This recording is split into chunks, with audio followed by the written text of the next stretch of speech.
आगे बढ़ेंगे सुवेंदु अधिकारी के बाद जिस नेता का बयान सबसे ज्यादा वायरल और चर्चा में है वो है असम के मुख्यमंत्री हिमंता बिस्वा शर्मा। बड़ी खबर है ये। आज झारखंड में हिमंता बिस्वा शर्मा ने असम की बेहद तेजी से बदली डेमोग्राफी पर चिंता जाहिर की। हिमंता ने कहा कि असम में 1951 में मुस्लिम आबादी थी 12%, 12%, जो अब बढ़कर 40% हो चुकी है। 12% से 40%। हिमंता ने कहा कि असम में मुस्लिम जनसंख्या में भारी बढ़ोतरी की वजह से हम कई जिले खो चुके हैं। मुख्यमंत्री हिमंता बिस्वा शर्मा उन्होंने कहा मेरे लिए जीने मरने का सवाल है। 12% से 40% मुसलमान असम में अवैध घुसपैठ की वजह से। हिमंता ने यह भी कहा कि यह मुद्दा उनके लिए राजनीतिक नहीं है साहब, जीवन और मरण का सवाल है। वैसे आंकड़ों के लिहाज से देखें ना तो असम की स्थिति बदलती डेमोग्राफी को लेकर वाकई चिंताजनक है। मतलब डेमोग्राफिक इम्बैलेंस है। असम के कुल 35 जिले, इन 35 जिलों में 13 जिले मुस्लिम बहुल हो चुके हैं।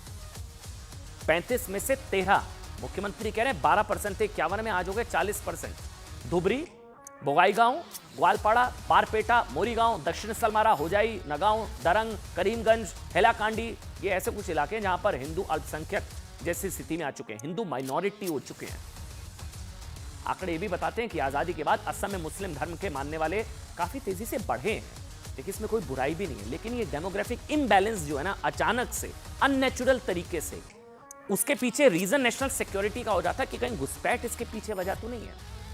इसी को लेकर हिमंता बिस्वा शर्मा ने कहा कि असम की बदली डेमोग्राफी उनके लिए बड़ा मुद्दा है और उन्होंने इसको घुसपैठ से जोड़ा कि ये जो अवैध घुसपैठ है कहीं इसके पीछे ये वजह तो नहीं है।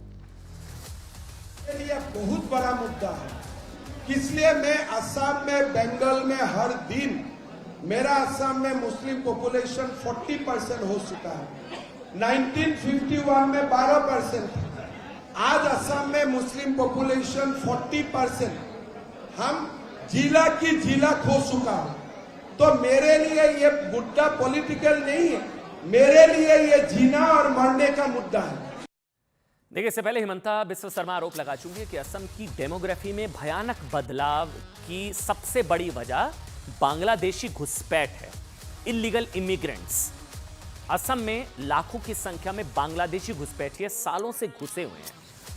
ये लोग असम के स्थानीय लोगों के राजनीतिक, आर्थिक और सामाजिक अधिकार छीन रहे हैं और एक तरीके से इनको वैलिडेट किया गया तुष्टीकरण के चक्कर में, या तुष्टीकरण वाली नीतियों की वजह से घुसपैठियों का साथ भी दिया गया।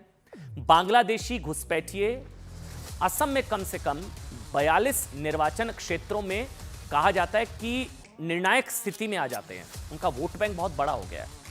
लेकिन कम से कम असम की स्थिति ये हुई कैसे? आप जानते हैं घुसपैठियों को क्यों, कब और कैसे अधिकार मिले? देखिए आज जो हिमंता बिस्वा शर्मा ये चिंता जाहिर कर रहे हैं ना कि 12% से 40% हो गया अवैध घुसपैठ, उनकी ये चिंता गैर वाजिब भी नहीं है। उनको उनकी बात को समझने के लिए ना यहां आकर, मतलब ये जो घुसपैठिए बसे, कैसे बसे और कैसे उनके अधिकारों को सुरक्षित किया गया, कवच प्रदान किया गया और कैसे डेमोग्राफी बदल डाली, इसकी एक बड़ी वजह मानी जाती है इंदिरा सरकार में आए IMDT एक्ट को। ध्यान से सुनिएगा जो बता रहा हूं। IMDT एक्ट 1983 में कांग्रेस सरकार ने बताया कि इस एक्ट का मकसद बांग्लादेश की आजादी के बाद यानी कि 1971 के बाद असम में आने वाले अवैध नागरिकों की पहचान करना था। लेकिन आरोप यह है कि इस कानून ने घुसपैठियों के लिए सुरक्षा कवच का काम किया, उनके अधिकारों को सुनिश्चित किया, संदिग्ध विदेशियों की घुसपैठियों की पहचान से रोका। ये मैं नहीं कह रहा हूं, सुप्रीम कोर्ट ने भी IMDT एक्ट को असंवैधानिक करार देते हुए इसको रद्द कर दिया था। यानी कि इंदिरा सरकार 1983 में IMDT एक्ट लेकर आई, अवैध घुसपैठियों के अधिकार जिससे सुनिश्चित हुए, उनको कवच प्रदान किया गया। तुष्टीकरण की वजह से सुप्रीम कोर्ट ने इसको स्ट्राइक डाउन किया। इसको 2005 में जाकर क्या कहा सुप्रीम कोर्ट ने? सुप्रीम कोर्ट ने कहा इस एक्ट से अवैध प्रवासियों की पहचान करना और उन्हें निर्वासित करना तो दूर की बात है, इसे और भी जटिल बना दिया गया। मतलब घुसपैठियों को अगर निकालना है, निर्वासित करना है, तो ये और जटिल हो गया इस एक्ट की वजह से। आज जो असम में हालात है ना, आप जानकर हैरान हो जाएंगे इस कानून में ऐसा क्या था, मतलब क्या क्या हो रहा था, आप जानना चाहेंगे ना। कि इसे घुसपैठियों की मदद करने वाला बताया गया। सुप्रीम कोर्ट ने कांग्रेस की सरकार द्वारा लाए गए इस एक्ट को रद्द कर दिया। इंदिरा गांधी ने 1983 में पास किया। असम स्पेसिफिक था, देश में अलग कानून, असम के लिए अलग कानून था। दरअसल इस कानून में एक बड़ा बदलाव करते हुए कांग्रेस सरकार ने पुलिस पर यह भार डाल दिया। एक एक शब्द को ध्यान से सुनिएगा। इस एक्ट में पुलिस पर यह भार डाल दिया गया कि वो साबित करे कि असम में आने वाला नागरिक वैध है या अवैध। Onus would be on police to prove. आप समझिए कि कोई अवैध घुसपैठिया आया, पुलिस को साबित करना होगा कि यह भारतीय नहीं है, यह घुसपैठिया है। जबकि पूरे देश में जो कानून था ना, उसके मुताबिक नागरिक को अपनी भारतीयता साबित करनी होती थी। नहीं साहब, मैं घुसपैठिया नहीं हूं, मैं वैध हूं। जो घुसपैठ करके आ रहा है उसके अधिकार सुरक्षित हैं।